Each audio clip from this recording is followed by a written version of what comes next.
chapter 26. In that day shall this song be sung in the land of Judah. We have a strong city. Walls of bulwarks doth he appoint for salvation. Open you the gates, that the righteous nation that keepeth faithfulness may enter in.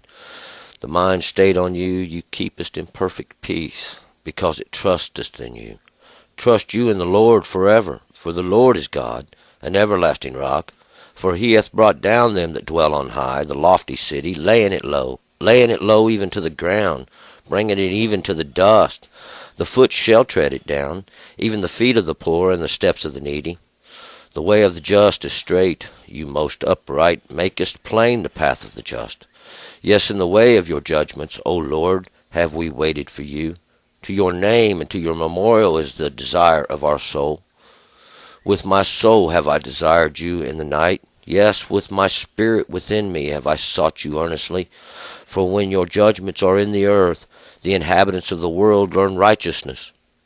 Let favor be shown to the wicked, yet will he not learn righteousness. In the land of uprightness will he deal wrongfully, and will not behold the majesty of the Lord. Lord, your hand was lifted up, yet they see not. They see with shame your zeal for the people. Yes, fire shall devour your adversaries. Lord, you will establish peace for us, for you indeed worked all your works for us. O Lord our God, other lords besides you have had dominion over us, but you only do we make mention of your name. The dead live not, the shades rise not. To the end have you punished and destroyed them, and made all their memory to perish. You have gotten you honor with the nations, O Lord, yes, exceedingly great honor with the nations. You art honored unto the furthest ends of the earth. Lord, in trouble have they sought you. Silently they poured out a prayer when your chastenings were upon them. Like as a woman with child that draweth near the time of delivery, is in pain and crieth out in her pains, so have we been in your presence, O Lord. We have been with child, we have been in pain, we have as it were brought forth wind. We have not worked any deliverance in the land, neither are the inhabitants of the world come to life. Your dead shall live, my body shall rise. Awake and sing, you that dwell in the dust. For your dew is the dew of light, and the earth shall bring to life the shades. Come, my people, enter you into your chambers, and shut your doors about you. Hide yourself for a little moment, until the indignation be overpast. For behold, the Lord cometh forth out of his place, to visit upon the inhabitants of the earth their iniquity. The earth also shall disclose her blood, and shall no more cover her slain. All right, let's go back up to the first verse. And we remembered yesterday we were discussing this, even this great city that has been established for this purpose, to be brought to this end. God is going to make it a heap, even a ruin. God is going to bring it down to the ground. He has said it. God is going to swallow up death forever. And God is going to do all these things. There's no other that can work these things across the millenniums of time, as we will find out, because men only live so long, and God cut them off, because God can show himself magnificent across the millenniums of time in doing these works. And we're going to find out this is what God has done. Established the city for destruction. That way he can destroy the city with his word for their iniquity, and make it known to the whole world that he is God. He builds up, he tears down. And this is what's going on. God is coming forth for destruction. For all this is in all the earth now. The sin is in all the earth. We see this is made evident by itself. It's proof by what God said he was going to do. And this is where we're at. We're going to pick this up in verse 1. In that day shall this song be sung in the land of Judah. We have a strong city. Walls of bulwarks doth he appoint for salvation. And this is when God brings down that city. They'll sing in these praises. And this city we're talking about is this place where they have been obedient to the law, where they have stayed in the law. Of course, we find out back then at this time. Judah was actually had every manner of idolatry as well as Israel, and God was making an example out of both at that time and bringing them to destruction. But this, as we're speaking here, is a city of a higher understanding, even a city that's going to be made of those who are obedient to the Word of God.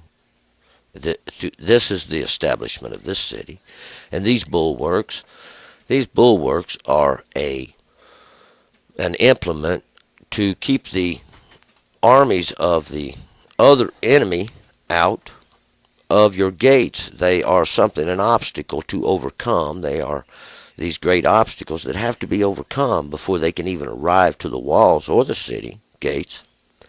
And these walls would be the law of God, that which He has given you to make up and to protect you.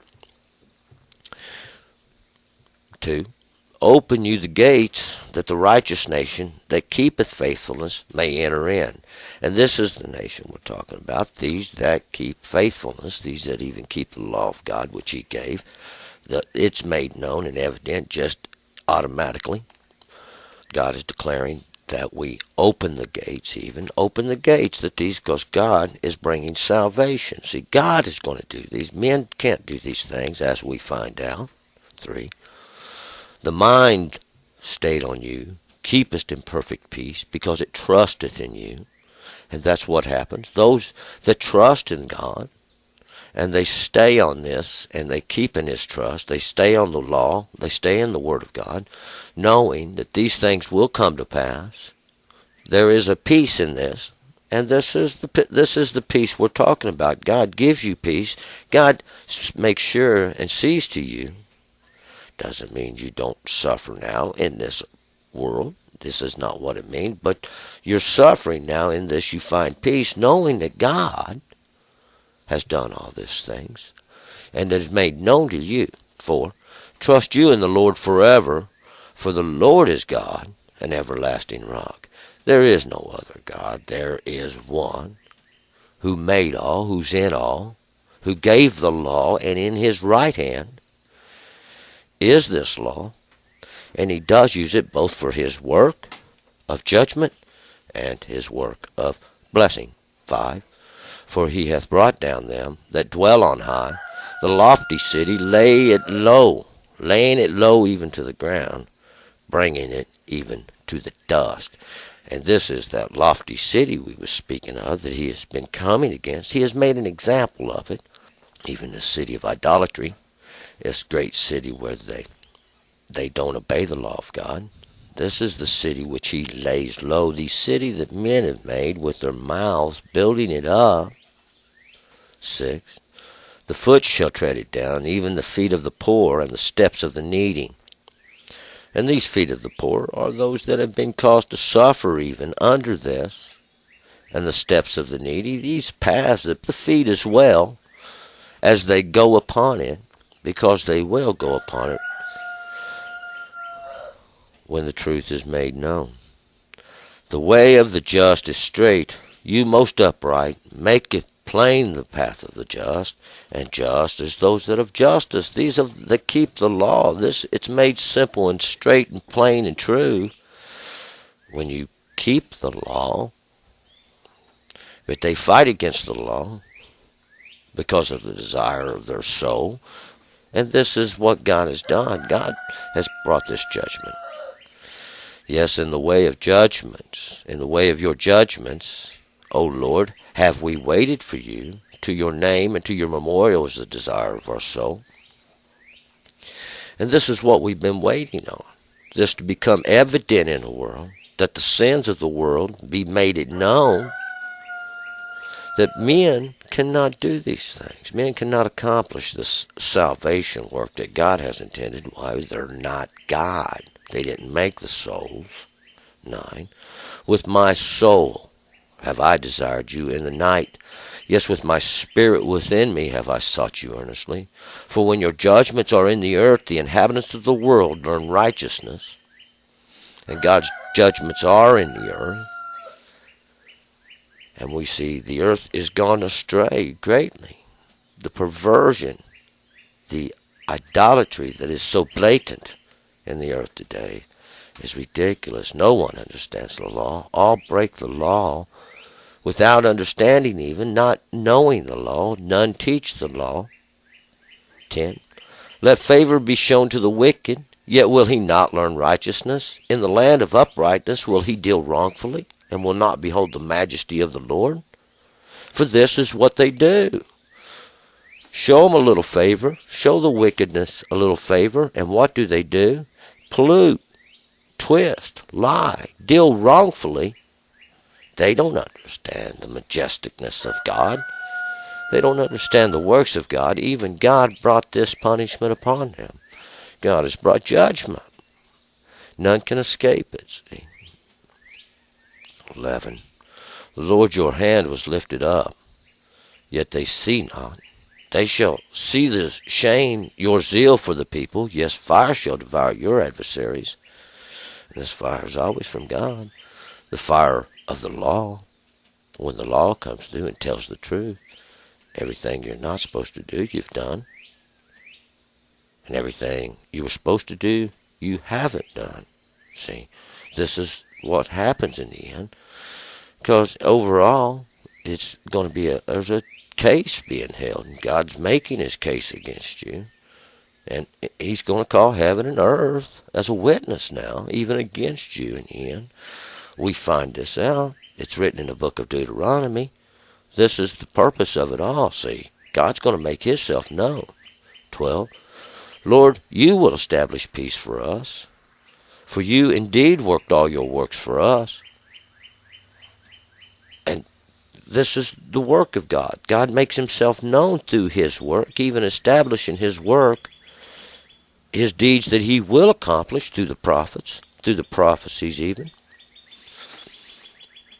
God has already established what he's going to do, and when it comes to pass, you will see the zeal that God has had to destroy his enemies. Because through his works he's made himself known. This is how God makes himself known, it's through his work. And this is how we make ourselves known to God, through our work, through our obedience to the law. And when God looks around and he sees a high place on every corner, one thing he knows for sure, they don't do what I've commanded. God said, you shall not do this thing. The parents are supposed to be teaching the law from the day you're born. This is your understanding. This is your knowledge. This is your wisdom. But they go. They do other things. Why?